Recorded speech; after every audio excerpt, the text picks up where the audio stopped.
বলেই একটি করতালির মধ্য দিয়ে আমাদের সম্মানিত প্রধান অতিথিকে বরণ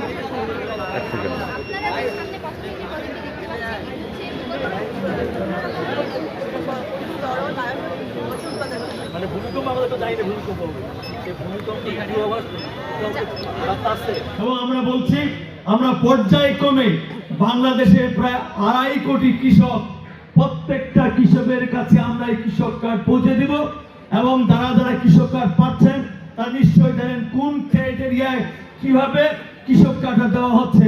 এখানে একটি মেসেজ দিতে চাই, এখানে সাংবাদিক ভাইরা অনেকে আছেন। এই কৃষক কার্ড বিলি করার ক্ষেত্রে কোনো দলীয় দৃষ্টিকোণ দেখা হয় না।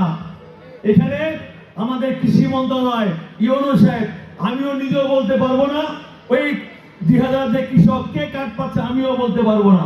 এইখানে তারা বিভিন্ন ভাবে 3 স্তরে যাচাই বাছাই করে সেইখানে তারা নির্ধারণ করেছেন কে কে কোন ক্রাইটেরিয়া পেতে পারে। ঠিক তদ্রুপ ফ্যামিলি কার্ডের ক্ষেত্রে আমি আজকে মেসেজ দিতে চাই, ফ্যামিলি কার্ড ইতিমধ্যে উদ্বোধন হয়েছে। ইনশাল্লাহ সামনের 2-2.5 মাসের মধ্যে দিয়ে আমার সারা বাংলাদেশে 50 লক্ষ ফ্যামিলি কার্ড আমরা উদ্বোধন করবো।